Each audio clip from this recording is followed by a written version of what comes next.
The next panel discussion is soul food, food that heals emotionally and physically. And may I first invite Ruchira Hoon, the moderator, to please come up. We have Chef Naseem. She is literally the only woman executive chef in India, which is such a big deal. Then we have Karen Anand. She's the pioneer of unpretentious cooking. And I think we've all seen her on television.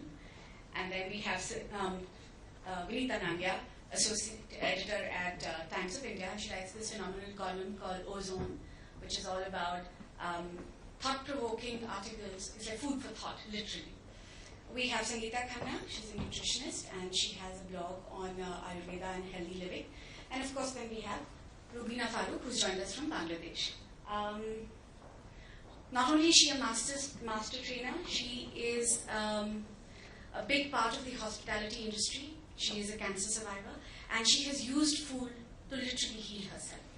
Here we're talking about food for the soul when we talk about mind, body, and of course the spirit. I think this is the three big things that we are covering when it comes to food for soul over here. So I'm actually going to start this discussion with Karen, because she's going to talk about food as memories. And from our conversation before, you were very keen on talking about comfort food. For me, and I don't want to take the thing away because I know on time, the comfort food thing became very important. In addition to doing the jewelry thing, as Manish said, I also run something called the Farmers Markets of India, and we try and, for me, it's not just the recipes, it's also the produce. And so we try and source very good produce from all over India to encourage chefs to use these.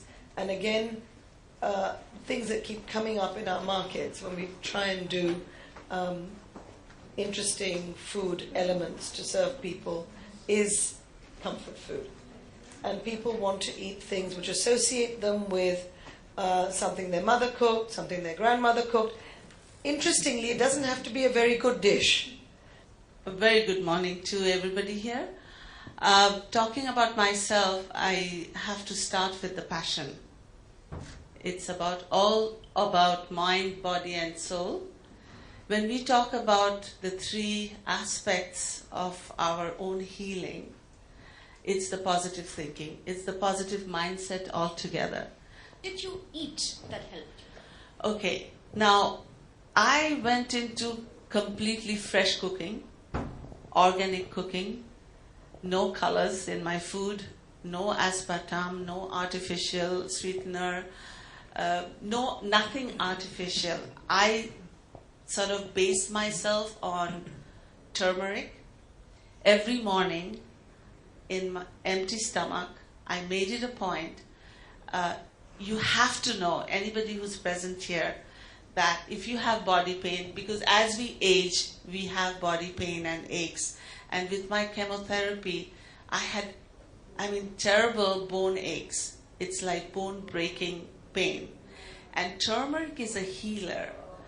Turmeric actually minimizes pain. It works like an antibiotic and an antiseptic. And it's a healer when you mix it with fat, when you mix it with milk, especially milk. Cinnamon, it stabilizes your sugar level. Honey, it's a digestive, and kalunji and the kala jeera. It's also a healer for cold. Nigella seeds. Yes, Nigella seeds. And black pepper. We've never thought of black pepper. It's a healing, a substance. And we say in Bangla, it's known as totka. You know the mixture, when you go into the search engines, you get all kinds of recipes for cure. If you sort of punch in turmeric cure, you get 1,001 recipes for cure. And like that, each and every spice has a healing process. And it's a healer. So we need to know and read on. Instead of taking medicine, we can actually heal ourselves. And it's totally a mindset.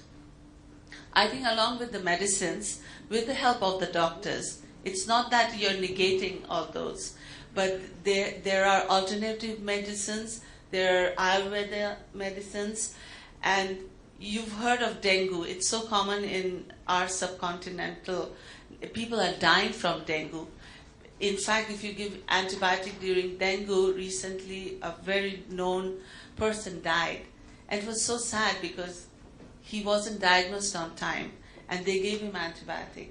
All he needed was liquid to flush his system. And dengue, you have the papaya leaves. It is the best for dengue. If you just, make it a paste and have papaya leaves, it brings your platelet up when it goes down. And turmeric is a healer, as I said, and other spices. It just has to be combined, and you need to learn more, read on, because when we are talking about nutrition, we are talking about the calorie count. People are so conscious about it. We are talking about the oil, the uses of oil. We used to talk about ghee and fat, but now we talk about vegetable oils. We talk about coconut oil. We never thought of cooking in coconut oil. And in Western world, they're actually now concentrating on coconut oil, thinking that cholesterol will go down with coconut oil. So actually, this is a conversation I'd like to bring Sangeeta into, because that is something that she specializes in as well. Sangeeta has mostly been developing and understanding what the nutrient value and the power of healing through food is. So she's actually the right person. In fact, in a conversation we were having earlier, she was discussing with me about how the number of heart attacks, how people are now always complaining of cholesterol issues are so high that there are certain things that you can do right at home which will help you. So the comfort food from Rajma Chawal or from prawn curry has become something chemical and something not really food. When food is comfort, which is very, very good, and humans have evolved being dependent on food, and we have, during that evolution, we have found some healing foods, some healing herbs, spices, and there's so much of wealth of those spices and herbs on earth that we keep ignoring them. Sometimes we walk on the road, and the roadside there are so many herbs growing, and those could be medicines, but we have started looking more into packets and packaged bottles which can pop and provide us an instant comfort. So if that has started happening in our life, we need to take a hard look on what we are eating actually. And we won't actually need medicines, and we won't need any chemotherapy kind of thing. Chemotherapy mostly is used for cancer, but all medication we do is technically chemotherapy. But we are doing a different kind of chemo poisoning in our body, which is due to all these packaged and processed food. can you give me examples of, say, you want to start today, you want to start now. How will you start? Just take a hard look on your fridge, what you are stocking in your fridge, and what your grocery list. If there is something, and start reading labels, obviously. And if there is something chemical which you can't understand, research it, find it out. What is that? And real and whole food is always, always good. It's not going to harm your body. And obviously, there are many, many herbs, like she said, turmeric, ginger. We don't even consider them medicinal, and we keep eating them as a tradition. We were talking about biryanis, and yes, mint, all the herbs, even dhania patta, even there are so many aromatic herbs, and there are so many other herbs which are not aromatic and may be bitter. Those bitters are also very, very healing. There's methi, there are many other. There's a flower right now flowering, parijat, which is called Shuli in Bengal, and that is also a very, very rejuvenating herb. It's bitter, and its leaves and flowers both are edible, and that can be made into a decoction, a tisane, and we can have it any which way. So once we start, what comes in season, there's a reason for every flower to bloom, like we say philosophically, but obviously we can harvest more of the natural things than depending on or maybe boosting the economy of packaged food. Right. Taking a cue from you, I know Chef Bhasin is also a big propagator of organic eating and local produce. And I think when we were having a discussion earlier, this is something she was talking about and was very keen on bringing it out. See, to me, comfort food has two aspects. One is what we say, the food we've grown up with, the nostalgic food, the nostalgia, what we've grown up eating, like Karen's son had when he was 2 years old and what he had when he was 25. That is comfort food to me. Another way to look at comfort food is food for the soul, where it is very important for today's younger generation to teach them about what Sangeeta was saying about non-preservative food. Look at the labels very closely. Look at what it contains. You know, we get very enamored of late is not so, thankfully. We sometimes like to ape the West, which we are not doing now. But yes, there has been our generation perhaps which felt that whatever was happening was the right thing. And today they are trying to follow our way of eating. They are adding turmeric and ginger to their foods. So we were discussing this, Ruchira, that why look at chia? Why not look at your own amaranth seed? Why not look at your own what grows in your backyard? Why not look at ragi flour? So we have to incorporate all these into our food. And as a chef, I feel very strongly about it, and we are doing this movement in a big way. So, Chef, do you feel that what you put inside Yeah, has an effect on what you are as a whole? absolutely. And how? Earlier when Chef Gill was talking about it, he was talking that when you're cooking the food, there are 5 things, 4 things, some 4 pointers he had said, where you have to put your thoughts. You have to have good thoughts and you have to have the right recipe, the right ingredient. All that manifests towards later into healthy eating. Why do we all love our mother's food? It is not that she's added some special ingredient. The only special ingredient she's added is the love. Because she's totally focused when she's making food for all of us. She's having good thoughts. She knows she's making for her children, so it should be healthy for them. So all that helps. So that's what my take on comfort food is. Right. And I know you were I was talking about what you eat is what you are. Is that what a lot of us are saying nowadays? Unita, I'm going to bring you in here to, basically ask you 2 questions. What is food for the soul? And do you think that we can make a change ourselves? When we talk about healthy food, we talk a lot about, there's a lot of debate about processed foods versus whole foods, organic foods versus conventional food and all. But very few people talk about, the food for the soul, which is actually our thoughts. Our thoughts are food for our soul, the way we feel, the way we think, the way we are. And it works 2 ways. One is the way we are and what we are, we attracts the kind of food that we really want to eat. Sometimes when you're feeling really down in the dumps and ugly and bad, you are attracted to the worst kind of food and you want to eat that.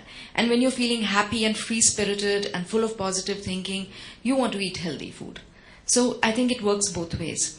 As they say that no recipe has soul in it. It's the chef, the cook, who puts soul into the recipe.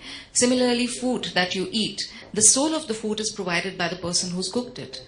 As Chef Hasin said, as Chef Manjeet said earlier on, that the love and emotion that you put into the food, and coming back to what Karen also said about memory food, how are those memories created? Because there's a lot of positivity, happiness, love around the table when you're eating that food with your loved ones. And that's how those memories create that food which we associate with happiness, love, positivity. And then when you think back, it becomes your happy memory food.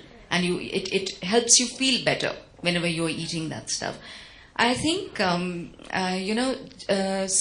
if you were to, just like burgers and pizzas and all are bad for you, and eating fruits, fresh fruits, vegetables, whole grains, legumes and stuff like that is good for you. Similarly, there are thoughts and emotions which are good for your soul and which are bad for your soul. And in the good ones, I would really say what is very important is each one of us has our own different sense of purpose. All of us are different individuals, and we all move to a different rhythm. It's very important for us to understand our own rhythm, to understand who or what we are, what really moves us, what inspires us, what we want from life, to love ourselves. And from that love and from that understanding comes an understanding and love for the rhythms of the other individuals around us, and then for the rhythm in which the universe moves, and the rhythms of nature. Yeah.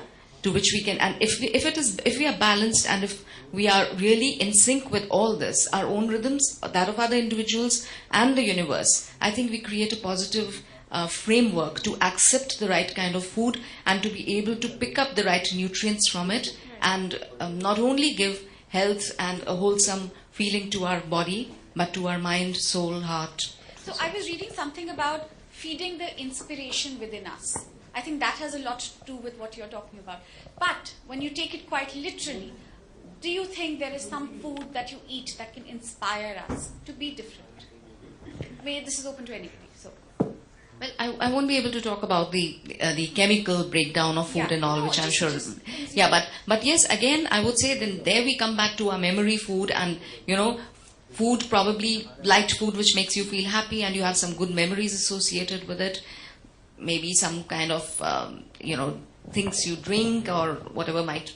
Maybe some aromatic tea or something like that. One thing I'm reminded of, many of us, modern lifestyle is very stressful, and many of us fall back to caffeine for feeling calm or maybe for having more focus on work. And what I read recently, there are many researches how caffeine works, and we all know a bit because it works for us. More than coffee, it has been found that a good tea infusion works better than that because it has a very low concentration of caffeine. And I suppose it's calming. It is calming for us, and especially if some aromatic herbs have been added, it does suit your mind and body. And the lower concentration of caffeine also works in a very good way to keep you more focused on your work and maybe enhance more creativity in your work as well. So maybe tea is How about chocolate, which has also been Or a called glass of wine, I for would the soul. say. chocolate. A glass of wine does it for a lot of us. Chocolate is comforting. Chocolate is healing also, but not with a lot of sugar. Not with a lot of sugar. Dark chocolate, yes. Bit of chocolate and red wine Yeah, is something is like it. I think is, that's what we need now. So I'm actually going to finish this session with 3 more words, word association. I'm going to throw them out at you guys and you can finish with that. I am going to start with self-doubt. What is the food that comes to your mind? Sugar. Okay. Interesting. Color. Okay. Raw food. Contamination. Wow. Okay. That is quite negative. And then finally, inspiration. chocolate. Okay, that's lovely. So thank you very much. This is a really very positive session. I'm actually just going to leave you with one single quote, my favorite, George Bernard Shaw. There is no love sincerer than the love of food. I think we all know that, and I think this is the motto for today in any case.